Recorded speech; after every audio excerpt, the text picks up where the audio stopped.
Ya, saudara, kalau menurut saya nih ya, menurut saya uang itu adalah kepercayaan. Setuju nggak? Uang itu kepercayaan. Yesus itu tadi pagi saya sampaikan tentang Tuhan bilang setia pada perkara kecil supaya kau diberi perkara yang, dan itu Yesus bicara konteksnya tentang mamon, tentang uang. Ternyata di pandangan Tuhan pun uang itu adalah sebuah kepercayaan. Ya, contoh dalam hal menabur, saudara jangan bilang saya masih belum cukup Bu buat saya. Jadi saya nggak bisa menabur karena buat saya saja tidak. Saya belum kaya Bu. Emang ada di Alkitab dikatakan kayalah kau atau hai orang kaya menaburlah, ada? Bahkan persembahan di Alkitab yang terbesar yang Yesus pernah catat dan berkata itu adalah persembahannya siapa?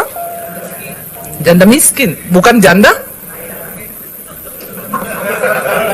Jadi jangan bangga jadi janda kaya, ya, karena janda kaya belum tentu memberi yang terbaik. Tapi di Alkitab udah dikatakan janda miskin memberi yang terbaik.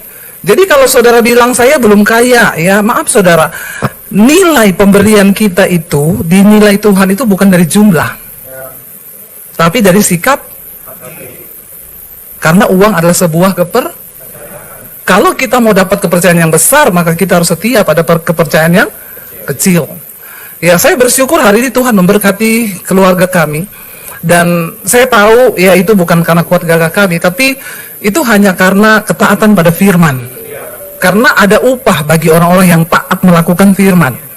Saudara jangan hanya mau jadi Kristen sembarangan. Jadilah Kristen yang taat supaya Anda menerima upah. Ya, karena Alkitab bilang barang siapa berpaling kepada Allah, dia harus percaya bahwa Allah itu ada dan Allah akan memberi upah bagi mereka yang setia mencari Dia dan percaya kepadanya. Kalau kita jadi Kristen tapi tidak menerima upah, kasihan deh lu. Ya, capek nggak? Capek. Karena jadi Kristen tuh nggak enak. Ada yang bilang enak jadi Kristen? Ikut Yesus enak nggak? Nggak enak. Kalau saudara masih bilang enak, berarti kau belum sungguh-sungguh ikut Tuhan. Saya bilang nggak enak. Ikut Tuhan ini daging harus mati di dalam ketaatan pada firman, dan itu nggak mudah. Kalau ada yang bilang mudah, saudara belum sungguh-sungguh jadi murid Kristus. Ya, karena lagi bicara uang, jadi saya banyak kesaksiannya tentang uang. Kalau soal uang tuh, wah kami ini paling mengalami Tuhan dalam hal keuangan kami. Saya ingat waktu dulu kami masih, saya nggak mau bilang miskin, tapi pas-pasan. Ya, waktu itu saya masih tinggal numpang di bukan Pondok Indah ya, tapi Pondok Mertua Indah. Ya, seindah-indahnya rumah mertua tetap tidak indah. Ya, makanya dibilang kan keluarga yang paling harmonis itu Adam dan Hawa, karena tidak punya. Bertobat ya. Kalau kita bisa mengelola, sebenarnya hidup dengan mertua itu indah loh, amin. Ya, asal kita ya rajin-rajinlah memberi sama. Jangan tertawa, bilang amin. Ya, kalau ada mertua yang galak, ya itu pasti menantunya kurang beri-beri sama mertua. Siapa yang bilang betul ya, Bapak ya? Betul. Wah, cur-cur ini. Saudara, jadi ya satu kali saya itu waktu kami masih numpang di rumah mertua, lalu ya keadaannya serba terbatas, saya baru punya anak satu. Saya ingat banget kita tinggal punya uang 50.000. Zaman itu 22 tahun yang lalu, anak saya masih baby yang pertama. Saya itu bergumul, besok susunya dia habis ya, dan tinggal itu uang yang kita punya. Jam 11 malam ada yang ketok pintu. Udah mau tidur, tok-tok-tok, saya bilang sama suami, siapa bertamu malam-malam begini? Ini berarti emergency ya enggak? Ya. Lalu saya bilang sama suami, bukain pintunya. Ya udah, dia buka pintu, lalu dia balik ke kamar. Itu loh, ada penjual soto dekat gereja. Kenapa? Anaknya panas malam ini, mau dibawa ke puskesmas, uangnya kurang. Terus dia mau pinjam uang berapa? 50.000. Apes. Saya bilang, oh yo pas mentoh, boyo pinjem 25. Ya iya tuh, biar bisa dibagi 2. Saya tanya jujur sama saudara, jujur. Kalau saudara yang mengalaminya, tinggal punya uang 50.000, dipinjem 50, saudara kasih nggak? Nggak, jangan buru-buru jawab, jangan. Pikirkan dan renungkan dulu, saya tunggu ya. Saya tunggu 1 menit. Cepat. Pikirkan dan renungkan. Dikasih nggak?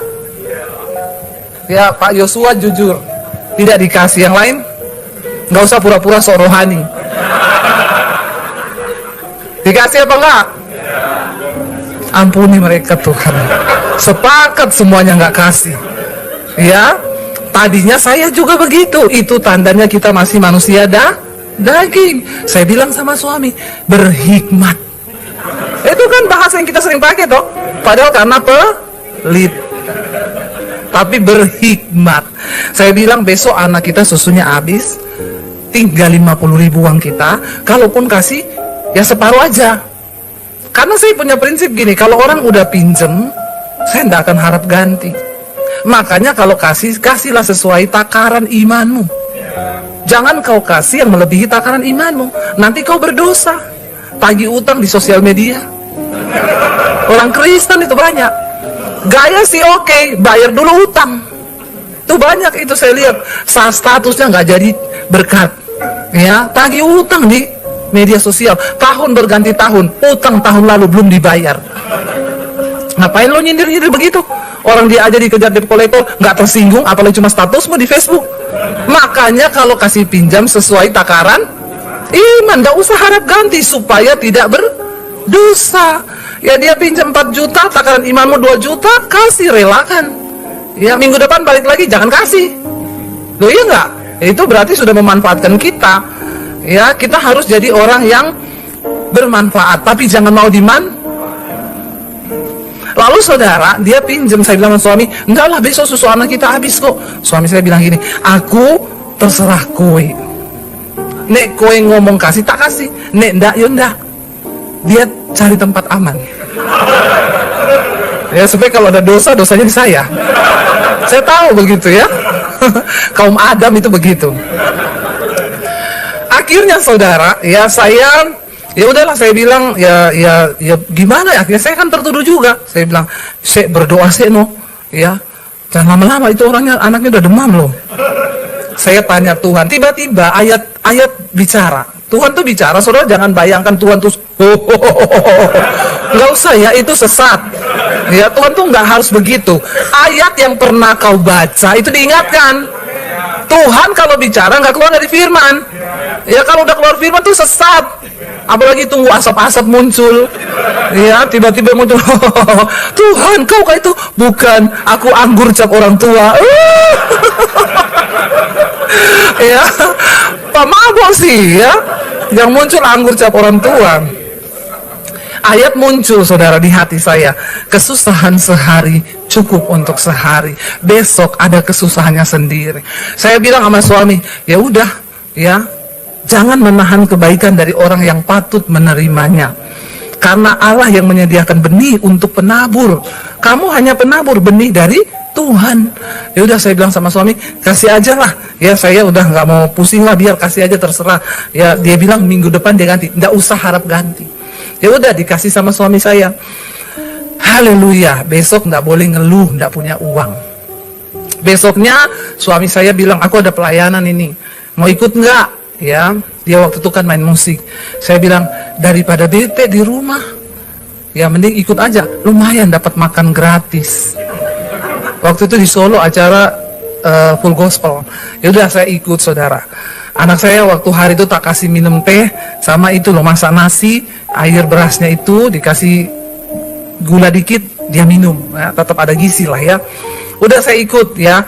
Waktu saya duduk di persekutuan itu ada bapak-bapak orang kaya masuk. Saya begitu lihat mukanya, ada suara di hati ini, nanti bapak ini akan memberkati kamu. Langsung saya tengking diri saya, dalam nama Yesus, mata duitan. Lu biasa begitu saudara, nggak ada duit lihat orang kaya, udah ya langsung muka berubah jadi celengan babi. Pengen diisi toh? Ya belum lagi nanti ketemu, iya Pak doakan ya, kita ini susah. Kalau ada yang begitu jangan dikasih. Ya itu udah nggak benar itu. Saya tengking diri saya sendiri loh, dalam nama Yesus, mata duitan. Gara-gara nggak punya uang, lihat orang kaya, langsung kepengen diberkati. Tapi suara itu bicara terus. Akhirnya saya bilang gini, kalau ini dari Tuhan terjadi, kalau enggak, aku abaikan. Saya duduk selesai ibadah, udah makan, nggak terjadi apa-apa. Sampai pulang di pintu tuh loh salaman, Begitu salaman, Pak, kami pamit dulu ya. Dia pegang tangan saya langsung gini, tunggu dulu, Tuhan suruh saya berkati kalian loh. Kita nggak lama loh nggak ketemu, saya nggak pernah dengar kabarnya kalian. Sini, saya doakan. Saya bilang, oh berkatnya. Doa bukan doi. Kan berkat dua tuh, doi sama doa tuh. Ya udah, saya didoakan berdua. Oh iya Pak, terima kasih. Tunggu dulu. Tuhan kuat suruh saya berkati kalian. Tunggu ya. Dia ambil dompetnya. Semua yang ada di dompet saya disuruh kasih sama kalian. Zaman 23 tahun lalu, saudara, dia buka dompet, ini ada uang 750.000. Tuhan suruh kasih ke saya semua ke kalian. Terus saya tanya, lah nanti Bapak pulang naik apa? Kalau Bapak kasih saya semua, terus Bapak gimana pulangnya? Ya apa saya pinjamin 50.000, Pak?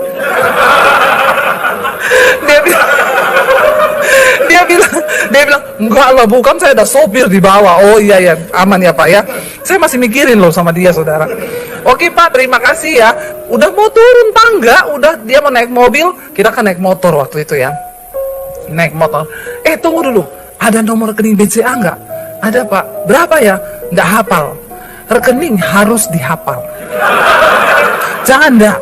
Waktu itu saya enggak hafal, jadi ditanya berapa, enggak hafal. Oh ya udah, besok jam 8 tolong SMS ya ke nomor saya. Iya Pak.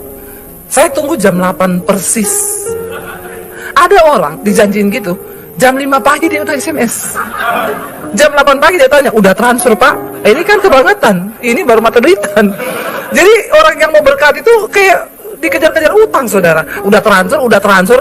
Saya model begitu nggak jadi saya transfer pasti.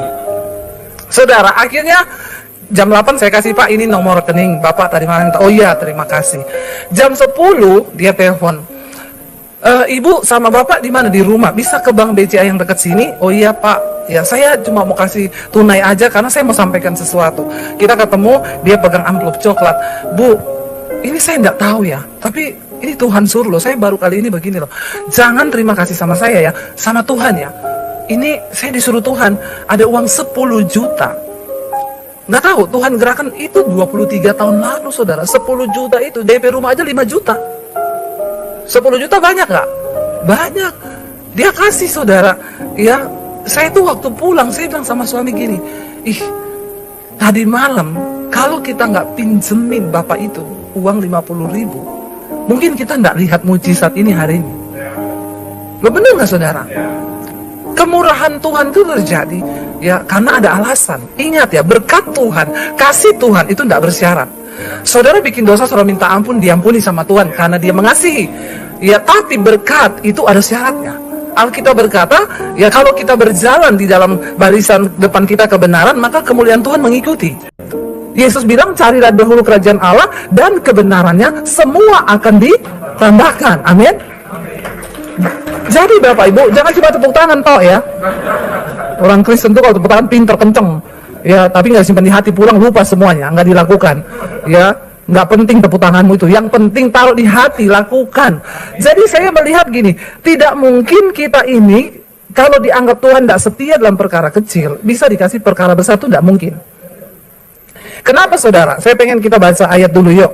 Ya, kenapa kita harus setia dalam perkara kecil dan harus ya dalam hal uang ini harus hati-hati. Ya, kita baca bersama dulu. Firman Tuhan berkata begini, Pengkhotbah 5 ayat yang ke-10, saudara.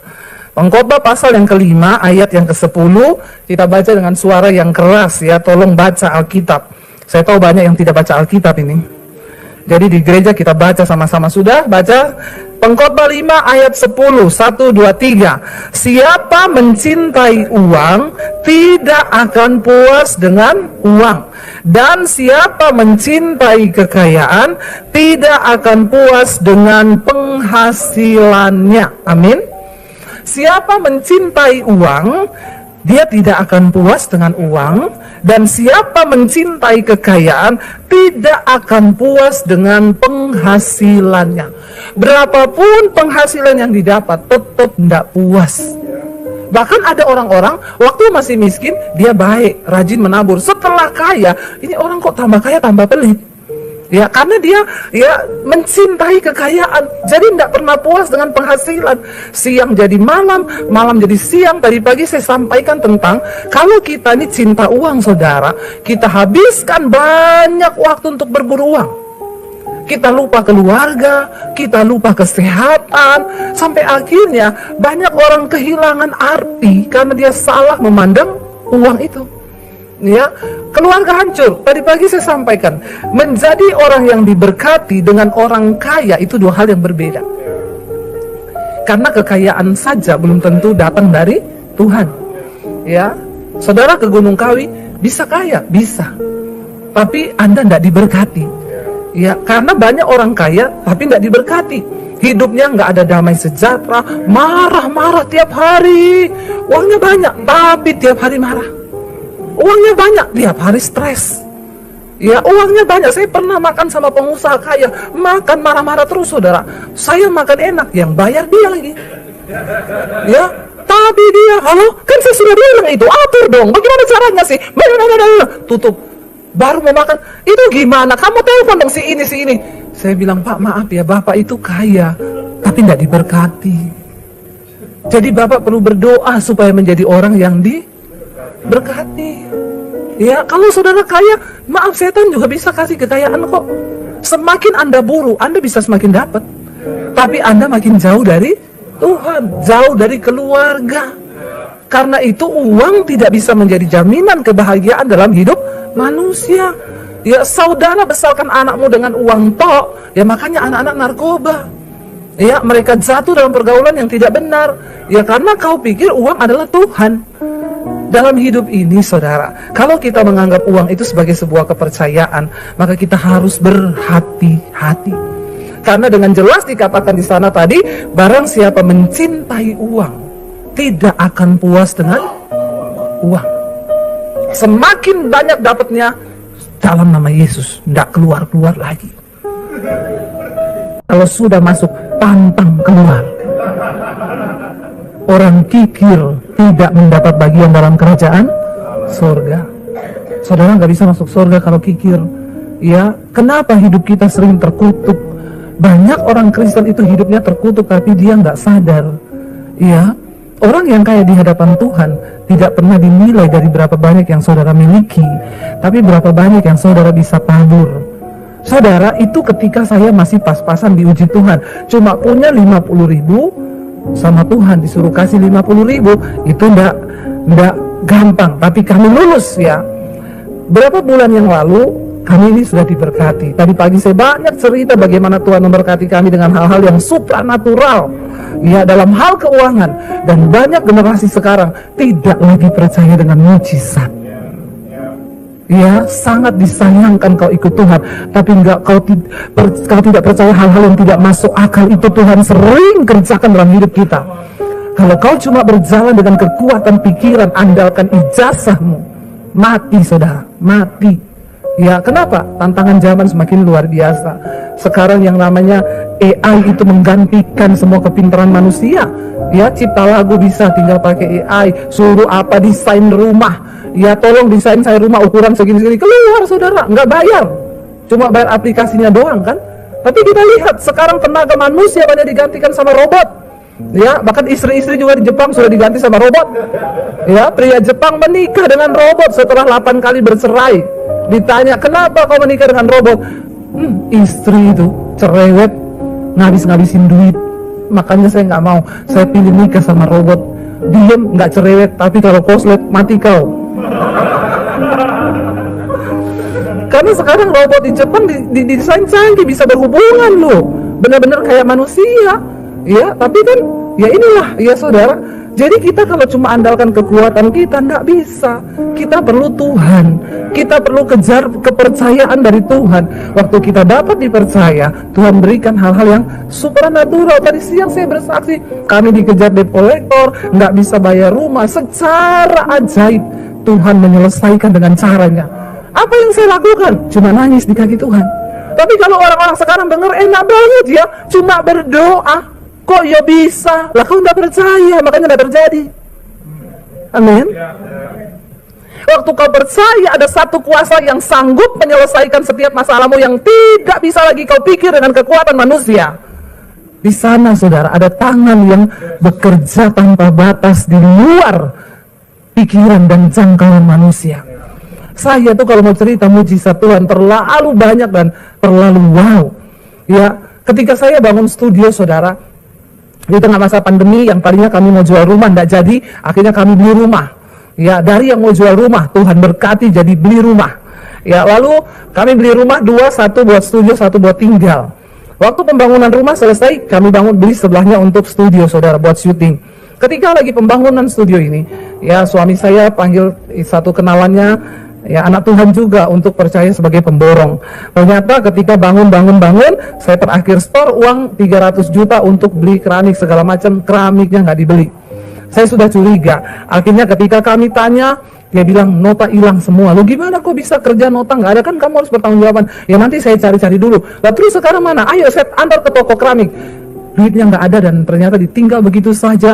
Uang nggak ada yang kembali 1 sen pun. Uang saya terakhir 300 juta itu dibawa sama dia. Saya marah saudara. Saya bilang sama suami, kenapa juga kamu pakai orang itu? Akhirnya kita jadi berantem. Ya, uang ini memang setan saudara. Ya, kami jadi berantem. Saya nggak bisa berdoa. Saya salahin suami. Jadinya kita juga sudah nggak bisa berdoa. Satu saat saya tanya sama Tuhan. Ya, dia saya WA, mana uang saya kembaliin ya? Saya nggak mau tahu. Kamu tuh terkutuk kalau kamu bawa lari uang saya gini. Belum tahu dia. Pendeta juga manusia. Punya rasa, punya hati. Jangan samakan dengan pisau belati. Saudara, akhirnya saya WA dia, balikin uang saya ya. Kamu cicil nggak apa-apa. Gini. Kehilangan damai sejahtera. Akhirnya saya duduk di kaki Tuhan satu kali, Tuhan, kenapa kau izinkan ya? Saya ini kan buat studio syuting loh. Tuhan itu cuma ngomong gini, kamu kalau ada orang konseling, ditipu, nasihatmu apa? Saya bilang ya saya nasihati, ya uang gampang dicari, tapi damai sejahtera, sukacita, itu adalah hal kerajaan Allah. Roma 14 ayat 17. Nah sekarang kamu mengalami apa yang kamu lakukan sesuai dengan nasihatmu? Saya jawab Tuhan, tapi kan orang itu uangnya banyak. Saya kan uangnya pas-pasan. Ya kalau ini hilang ya gimana ya Tuhan ya? Aku enggak tanya uangmu pas-pasan atau banyak. Aku tuh cuma tanya, kamu taat enggak sama firman Tuhan? Saya nangis bercucuran air mata dan saya ngomong, Tuhan. Ya sudah, sekarang ambil HP-mu, ketik WA ke orang itu bahwa kamu melepaskan pengampunan. Ya tunggu dulu tuh Tuhan. Sekarang saya ambil HP saya, ketik bahwa kamu melepaskan pengampunan. Saya bilang gini, sebelum saya ngomong begitu, saya curhat sekalian. Enak aja saya mengampuni. Saya curhat, kamu tahu nggak? Saya tuh jengkel sama kamu, saya marah sama kamu. Kamu nggak bertobat, terkutuk loh hidupmu. Saya kata-katain saudara. Tapi saya nggak memaki. Terakhir, tapi hari ini Tuhan tegur saya. Jadi saya lepaskan pengampunan buat kamu hari ini. Saya mau kirim, Roh Kudus bilang, tulis juga. Dan mulai sekarang saya tidak akan tanya perihal uang itu. Kalau ini tunggu dulu. Kan cuma mengampuni tuh. Tapi uang kan siapa tahu dia bisa cicil pelan-pelan. Buat saudara 300 juta itu banyak nggak? Beli cilok dapat berapa? Satu RT makan. Iya toh. Saya bilang, kalau itu tunggu Tuhan, tunggu. Ketik sekarang, ketik. Dengan bercucuran air mata. Saya tulis, dan mulai sekarang saya tidak akan lagi tanya perihal uang itu. Tuhan memberkati. Saya mau kirim itu, tangan saya gemeteran. Tapi akhirnya dalam nama Yesus saya kirim. Habis itu saya melihat ke atas, puas. Sakit. Nggak mudah melakukan firman itu, nggak mudah. Tapi ingat, selalu ada berkat dalam ketaatan. Saya kirim, besok saya akan bilang, tagih. Saya ambil HP. Saya tunggu niat baikmu, mau ketik gitu. Roh Kudus bilang, sudah tulis kemarin. Tidak akan tanya perihal uang. Saya berdiam diri, berdoa. Saya berdoa, Tuhan tolong saya Tuhan. Dagingku dimatikan Tuhan, dan ajar aku percaya berserah penuh kepadamu. saya berdoa. Saudara tahu, bulan itu kami ini sudah DP mobil, beli mobil yang harga 300 juta. Sudah DP 10 juta. Tiba-tiba ada orang WA saya, "Shalom Ibu Debbie, Bu, saya minta maaf, jangan tersinggung. Tuhan suruh saya beliin Ibu mobil." Minta maaf loh. Biasanya kan yang mau pinjem duit minta maaf toh. Ini Bu, minta maaf Ibu, jangan tersinggung. Tuhan suruh saya beliin Ibu mobil. Saya balas, "Oh, dari mana ya ini?" Dia kenalkan diri, "Iya memang kami sudah DP mobil, berapa harganya?" "Sekian." Malah dibeliin yang hampir 500 juta. Jadi uang saya kembali enggak? Kembali tuh, kan saya harusnya keluarin 300 juta tuh. Nggak jadi kan, dibayar mobil. Tidak sampai di situ. Berapa minggu kemudian ada yang telepon nangis-nangis, "Bu, terima kasih Bu, saya diberkati lewat khotbah Ibu. Saya ini orang Katolik Bu." Nggak di Jakarta tinggalnya. "Saya dari kota ini Bu, saya bertobat dengar channel Ibu. Ibu, Tuhan bilang Ibu harus siaran terus." Oh memang. Jangan berhenti Bu, karena kami diberkati Bu. Saya ini Katolik tapi saya ngikuti terus dan saya bertobat. Ibu studionya harus bagus. Ibu lagi ada proyek apa? Saya nggak pernah cerita loh soal studio itu. Saya tidak pernah cerita kalau kami lagi bangun studio. Saya bilang, "Oh iya memang kami lagi bangun studio sekarang, tapi ya puji Tuhan lagi tahap renovasi, sudah beli tanahnya, sudah lunas semua, tinggal renovasi." Dia bilang, "Bu, berapa biaya renovasinya? Ibu bisa foto?" Saya bilang sama suami, "Ini lagi pandemi gini, ada orang sok-sokan tanya, berapa biaya renovasi?" Emang kalau saya kirim, dia mau bayar. Kita renovnya habis 850 juta. Ya, saya bilang, ya suami saya bilang, "Ya kan dia cuma suruh foto aja." "Bu, tolong foto proposal yang ke tukang." Saya bilang, "Nggak usah Bu, kami juga nggak bayar langsung kok, cicil-cicil aja." Ya, "Bu, bisa nggak foto?" Terus suami saya bilang, "Orang cuma suruh foto tuh aja, terserah dia mau kasih." Dia, malas banyak orang PHP hari-hari ini. Ya, pemberi harapan palsu. Lalu karena dia paksa ya, dia telepon, ya udah saya foto, saya kirim. "Ini Bu, ya totalnya sekian, bisa minta nomor rekening?" Dia transfer 1 M. Wow nggak? Ini kisah nyata, tidak direkayasa. Orangnya ada. Saudara, yang hilang uang saya dibawa oleh orang berapa? Yang Tuhan kasih berapa? Wow nggak? Percayalah, ada berkat di dalam ketaatan. Kita ini soalnya nggak bisa, ini harus dia, makin jauh setan makin seneng. Kau tidak pernah melihat berkat Tuhan, ditipu keluarga, diperkarakan, diiniin, nggak usah. Ketika saya lepaskan pengampunan, Tuhan bilang, siapa yang cinta uang, nggak akan pernah puas dengan uang. Tapi ketika kita relakan hati ini, ada saatnya kita harus merelakan yang hilang. Amin. Jangan cuma kepengen terus, tapi yang hilang tuh direlain. Ya. Siapa yang beriman hari ini, punya iman sama Tuhan? Angkat tangan dulu. Siapa yang rohaninya sehat? Tadi semua beriman, ditanya rohani sehat, nggak ada yang angkat tangan. Ampuni mereka Tuhan ya. Jadi saudara, punya iman dan memiliki kesehatan rohani yang sehat itu penting. Sebab banyak orang berkata punya iman, tapi ternyata rohaninya tidak sehat. Kalau tidak sehat berarti sakit. Nah, kalau rohani kita sakit, tidak mungkin kita bisa menang di dalam pertempuran, di dalam perlombaan iman yang sedang kita jalani. Tidak cukup hanya punya iman, tapi pastikan rohani kita itu sehat. Banyak hal yang dapat membuat iman kita ini ya goyah sehingga rohani kita sakit, saudara. Ternyata banyak penyakit rohani. Ya, orang yang rohaninya sakit itu, saudara, dia nggak mungkin mengalami Tuhan, apalagi kemuliaan Tuhan, karena rohaninya sakit. Saya akan membacakan satu ayat firman Tuhan, kenapa kita harus menjaga iman dan kesehatan rohani kita. Mari buka bersama 2 Korintus pasal 5 ayat 9 dan 10, saudara. 2 Korintus pasal yang ke-5 ayat yang ke-9 dan ayat yang ke-10. Kita ini sekarang bukan hanya sekedar beragama, tapi kita harus tahu kebenarannya. Rasul Paulus berkata begini, saudara. Ya, 1, 2, 3 kita baca. Sebab itu juga kami berusaha, baik kami diam dalam tubuh ini, maupun kami diam di luarnya, supaya kami berkenan kepadanya. Lalu ayat yang berikutnya bilang di sana apa? Sebab kita semua harus apa? Menghadap tahta pengadilan Kristus, supaya setiap orang memperoleh apa yang patut diterimanya sesuai dengan yang dilakukannya dalam hidupnya, baik ataupun jahat. Satu saat kita semua akan berhadapan dengan tahta pengadilan Kristus, dan itu adalah pengadilan yang teradil.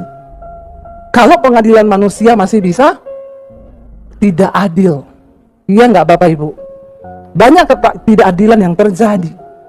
Tapi satu saat semua manusia, ya, pendeta, jemaat, pengerja, presiden, pejabat, siapapun juga, kita semua akan berhadapan dengan yang namanya tahta pengadilan Kristus. Dan di sana akan terbuka semuanya. Kenapa kita harus menjaga iman dan kesehatan manusia rohani kita? Karena ini saudara. Makanya Rasul Paulus berkata, sebab itu juga kami. Ini kenapa naik turun cahayanya ya? Silau loh ini. Agak turunin dikit boleh ya? Ini saya nanti muka saya jengkurang kayak marah-marah lagi. Nanti jemaat bilang itu Bu Devi kok marah-marah loh, mukanya cuma marah-marah. Padahal ini karena terang saudara. Ya dikatakan di situ, sebab itu juga kami, juga Rasul Paulus, juga para rasul, juga mereka yang sudah kelihatan rohani, dikatakan di sana, kami berusaha, baik kami diam dalam tubuh ini, masih hidup, ataupun nanti setelah kami sudah berada di luar tubuh ini, setelah mati. Rasul Paulus bilang, satu yang kami rindukan, supaya kami ini berkenan kepada Tuhan. Amin. Kami berusaha. Jadi perkenanan Tuhan itu tidak datang dengan sendirinya. Saudara diam-diam aja terus Tuhan datang perkenanannya, enggak. Tuhan melihat usahamu. Jangan katakan beriman tapi ternyata manusia rohanimu sakit. Kalau sudah sakit, sekarat. Kalau sudah sekarat maka mati. Lah orang yang manusia rohaninya mati tandanya apa? Yaitu tidak ada perubahan dalam hidupnya. Yang berdosa tetap berdosa, tidak usah angkat tangan. Dalam hati saja. Makanya kau tidak mengalami pertumbuhan rohani, kau tidak mengalami perubahan karakter, hidupmu terus begitu-begitu saja. Ingatlah saudara, bahkan Rasul Paulus, sekelas Rasul Paulus bilang, sebab itu juga kami berusaha. Kalau Rasul Paulus saja berusaha, apalagi saudara dan saya, amin.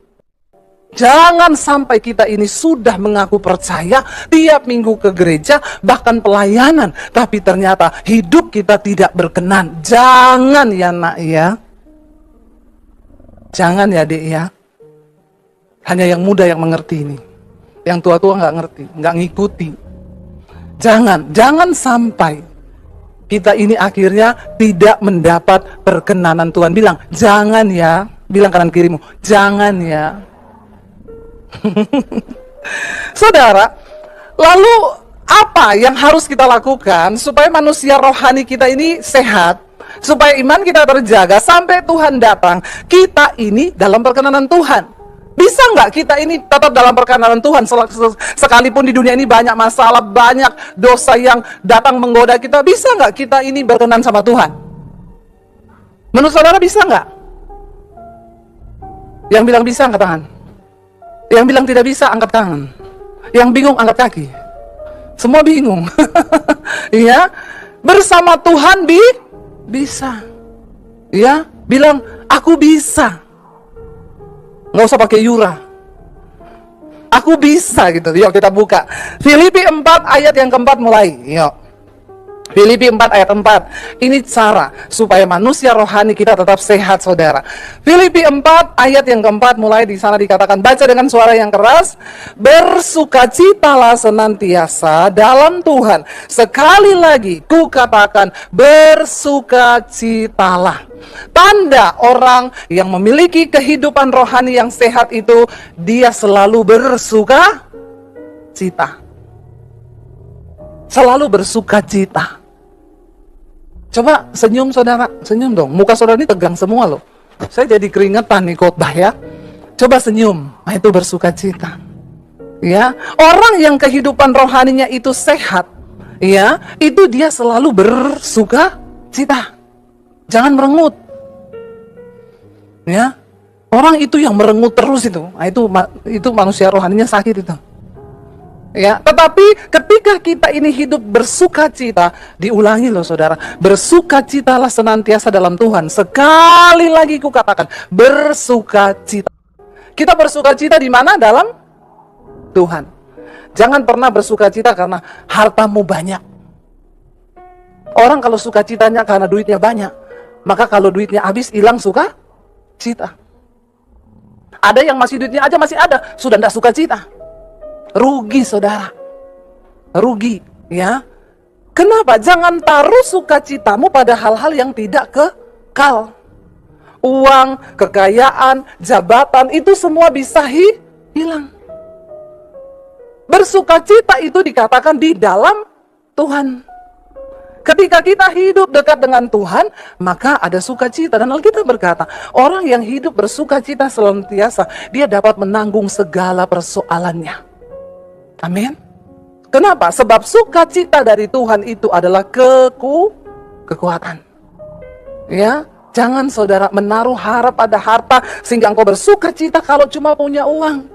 Karena banyak orang kaya stres hari-hari ini. Stres saudara. Ya, membayangkan apa yang akan terjadi, ketakutan akan kehilangan harta. Hartanya masih ada loh, tapi dia udah takut kehilangan. Uangnya kebanyakan, bingung mau taruh mana. Hari-hari ini yang tidak punya uang pusing, yang punya uang juga. Jadi saudara pilih yang mana? Pilih yang mana saudara? Yang punya uang pusing atau nggak punya uang pusing? Ampuni mereka Tuhan, mereka ini mata duitan semuanya. Ya, kalau saya pilih damai sejahtera dalam Tuhan Yesus. Biarpun pas-pasan, pas mau beli rumah pas ada uang. Iya toh? Ya, jangan tertipu saudara. Ya. Jadi dikatakan bersukacita dalam Tuhan. Sekali lagi ku katakan bersukacitalah. Kenapa? Karena hati yang gembira itu obat yang manjur. Hari-hari ini saya banyak orang nawari, Bu ayo Bu, ya ikut ini kesehatan loh. Ayo itu otak perlu di DSA loh. Ya supaya otaknya bisa lancar, supaya ini bisa ini. Ya ayo perlu ini loh, ini itu. Saya cuma bilang, hidup mati itu di tangan Tuhan. Ya, biar mau apa yang kau lakukan saudara, hidup matimu itu di tangan Tuhan. Bahkan saya pernah dengar satu kesaksian ya dari seorang bapaknya ada di sini sekarang. Cerita ya, salah satu pelayan Tuhan di gerejanya baru habis periksa general check up, hasilnya bagus semua.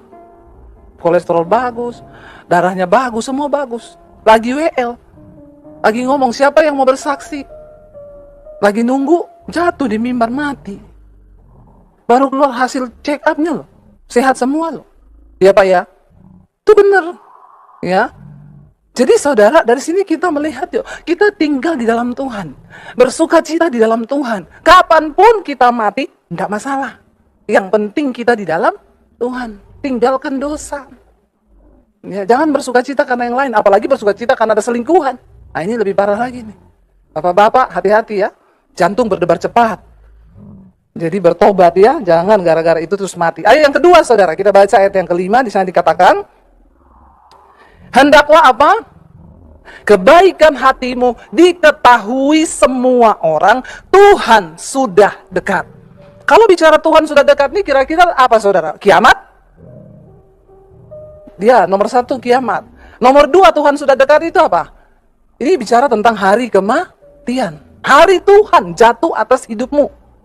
Ya, hari Tuhan itu bisa datang kapan saja. Ya, bisa tentang kiamat, bisa juga bicara tentang kematian. Hendaklah kebaikan hatimu diketahui semua orang. Saudara, kita ini kalau mau berbuat baik tuh nggak usah tunggu ya. Saya tuh ada sekelompok ibu-ibu kaya gitu ya. Kami ini mau berbuat baik Bu Debbie. Kira-kira panti asuhan yang perlu disumbang mana ya Bu ya? Nanti dia bawa sembako cuma berapa paket terus foto-foto. pencitraan. Nggak usah tunggu yang begitu-begitu mau berbuat baik. Saya mau ajar saudara. Saudara masuk ke toilet, penjaga toilet itu loh, kasih ono duit. Amin. Itu sudah berbuat baik kok.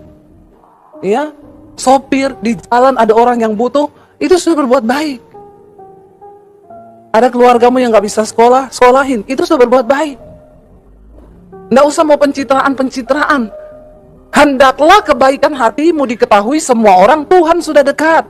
Supaya apa saudara? Kalau kita mati nanti satu saat orang akan bilang gini, ya ampun dia mati ya, padahal orang ini baik banget loh. Seumur hidupnya itu loh dia itu saya ingat dia pernah nolong ini. Jangan sampai kita mati, kenapa nggak dari dulu dia mati, ini orang jahat sekali. Ya ada loh yang begitu saudara. Waktu hari Tuhan jatuh atas hidup kita, ya ayo kita introspeksi diri. Ya sampai ada pendeta tuh jemaatnya mati, jemaatnya jahat sekali. Ya, dia khotbah, saudara, semua orang akan mati. Keluarganya nangis, presiden mati, nabi-nabi juga akan mati. Apalagi yang kurang ngajar satu ini. Waduh, saudara kaget loh. Kenapa? Karena terkenal jahatnya. Apa yang orang kenal dari hidup kita, saudara? Jangan sampai orang itu tuh, pelitnya, minta ampun itu orang. Bertobatlah, saudara. Alkitab berkata, hendaklah kebaikanmu, kebaikan hatimu itu diketahui semua orang. Bukan pencitraan, tapi orang mengalami hidupmu. Mari kita menjadi mujizat bagi orang lain. Berhenti berdoa minta mujizat terus, tapi bilang, Tuhan aku pengen jadi mujizat bagi orang lain. Amin. Ya, supaya ketika kita melakukan kebaikan, orang itu nangis dan berkata, Bu, Tuhan itu ada ya. Tuhan ada. Saya satu kali pelayanan saudara di satu kota. Lalu saya ketemu sama ya teman lama lah, kita tahu dia pemain musik saudara. Lagi dia main musik itu, saya tuh bilang sama suami saya, dia itu setia ya. Karena dia ini dulu saudara, dia itu pemain di sekuler, dia nggak mau melayani Tuhan. Setiap kali orang ajak dia pelayanan, dia bilang, enggak lah, munafik semua orang di gereja itu. Saya nggak mau pelayanan di gereja. Jadi karena kita tahu dia punya bakat musik yang bagus dan luar biasa, lalu saya dan suami pengen deketi dia. Teman-teman saya bilang gini, cobaan tuh kamu deketi, tak kasih duit kamu kalau berhasil bawa dia balik ke gereja. Akhirnya kami deketi dia saudara, dia punya toko handphone, waktu itu kami datang, ya lalu pas kebetulan dia bilang gini, ya kami bilang ayo baliklah pelayanan di gereja, enggak, omong kosong, munafik semua. Lalu saat itu dia bilang, Bu, rumahku aku baru pindahan, kayaknya ada setannya deh, dia bilang. Soalnya ada satu rumah di ruangan rumah itu yang tidak boleh dibuka sama pemiliknya.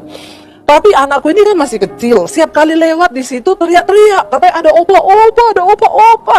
Dia ketakutan gitu loh.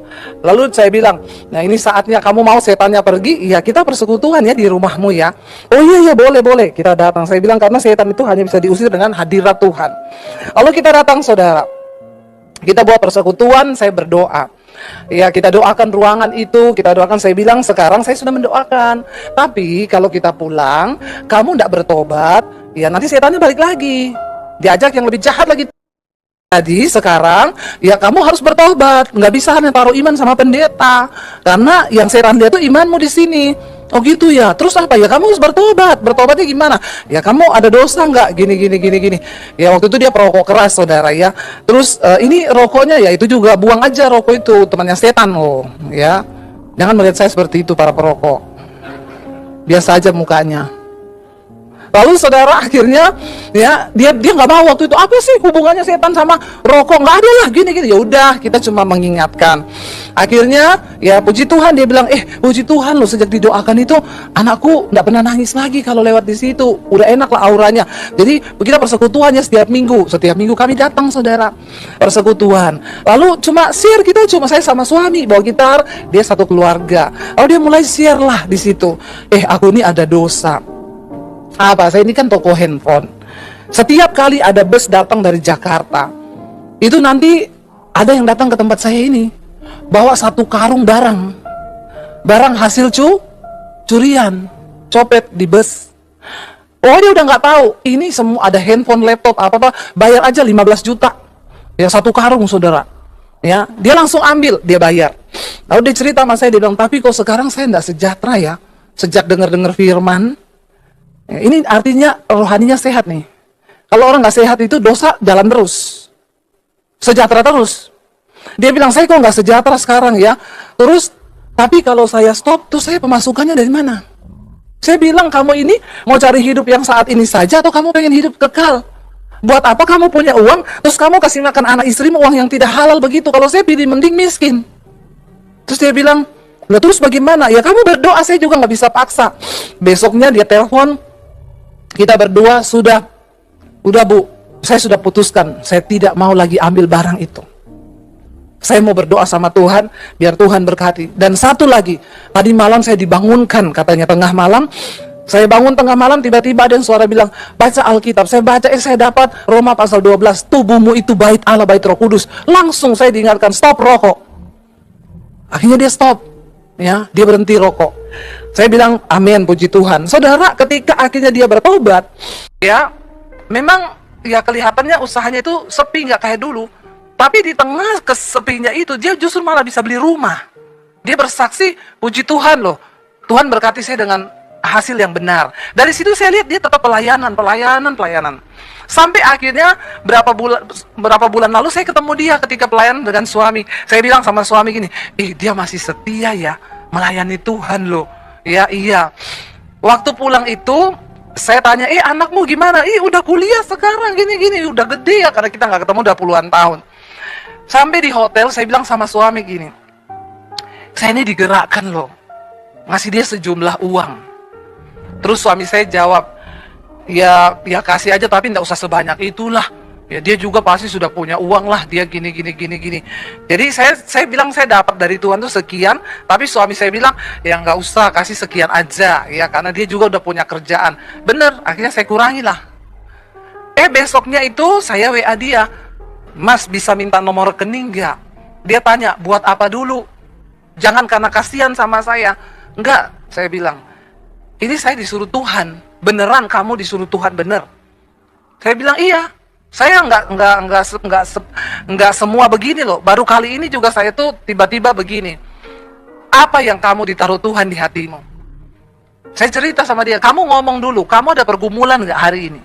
Lalu dia cerita, iya, tapi saya tidak bermaksud ngomong sebenarnya, tapi cuma karena ya Mbak Debbie udah telepon saya, ya saya cerita karena ditanya, katanya dari Tuhan.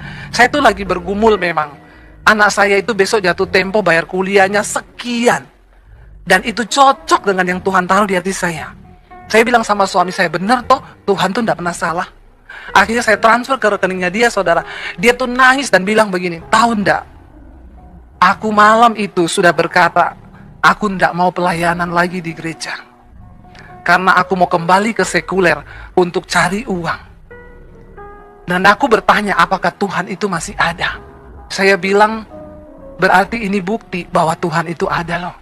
Dan Tuhan bicara lewat saya, dan Tuhan mengasihi kamu. Dia nangis bercucuran air mata dan bilang, Tuhan, saya minta ampun. Ya Tuhan, Tuhan itu ada bagi saya.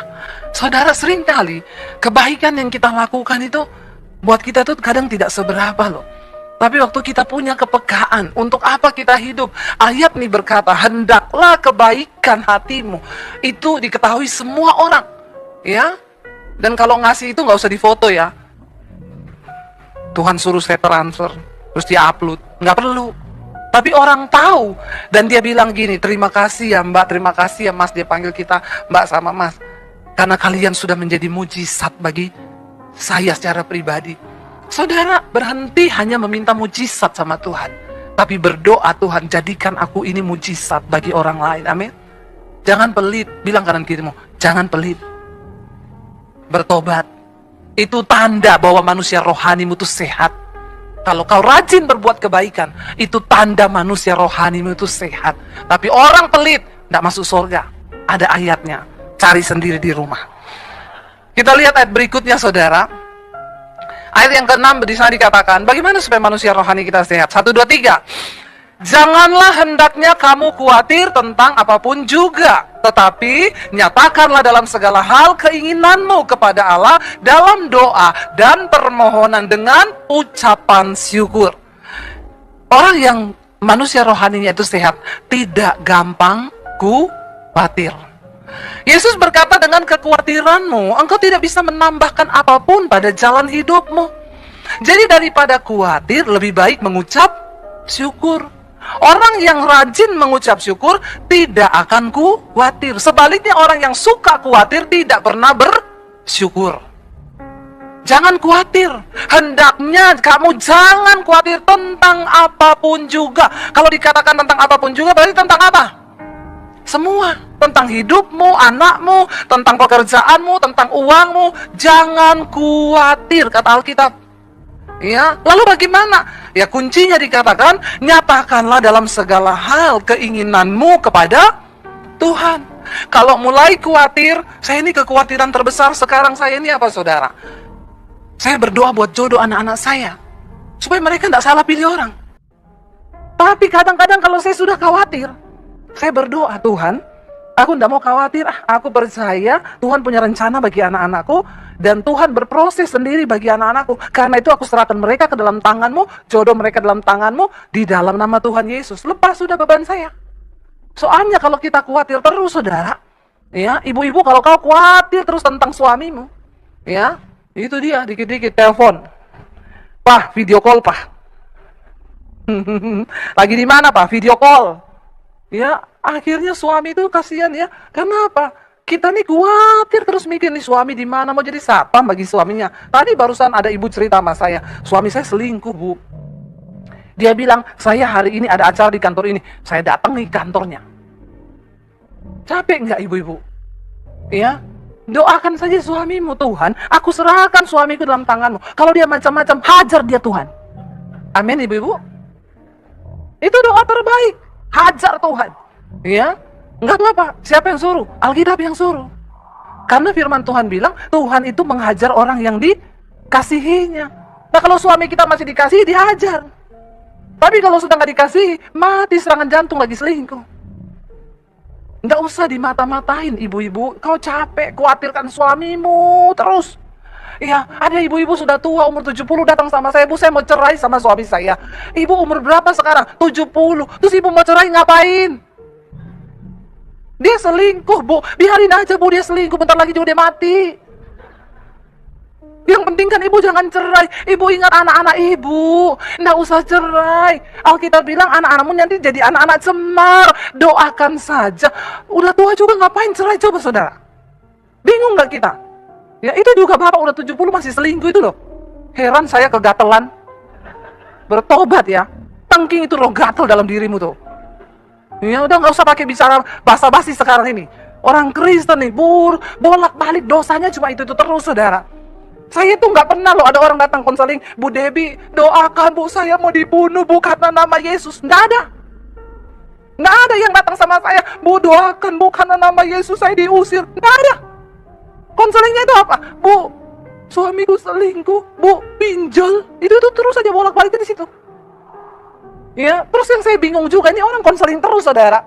Ibu-ibu mau konseling apa? Suami saya selingkuh. Apa yang harus saya perbuat, Bu Debbie? Doakan, ampuni.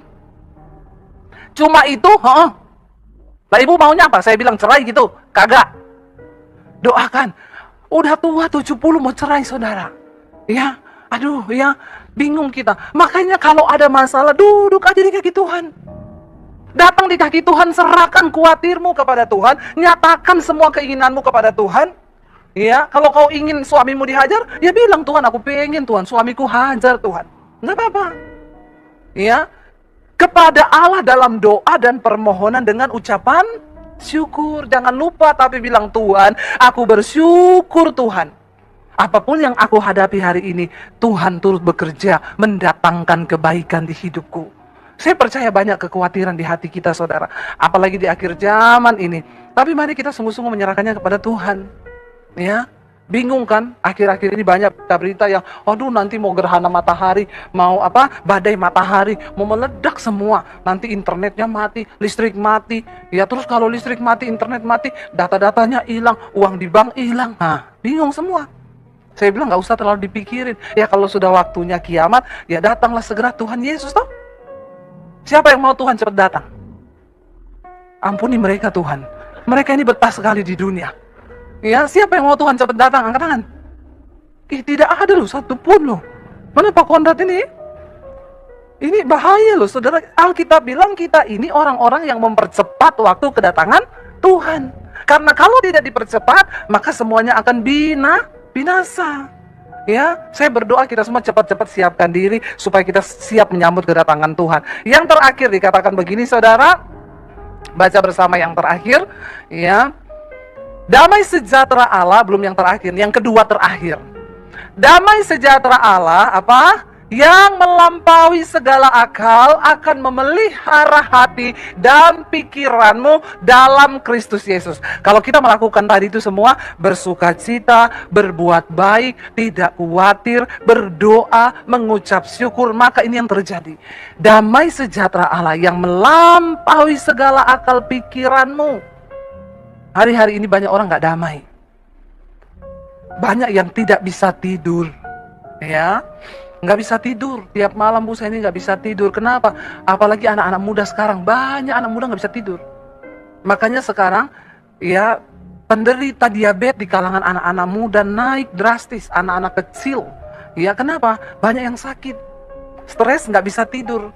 Ini Alkitab yang ngomong loh. Damai sejahtera Kristus itu melampaui akal pikiran kita. Jadi jangan sampai persoalan, masalahmu, kerjaanmu bikin kau kehilangan damai sejahtera. Karena itu Alkitab bilang, damai dari Allah itu melampaui akal pikiran kita. Amin. Yang berikutnya, yang terakhir, ini benar-benar terakhir ya. Masih ada. Ya, akhirnya saudara apa?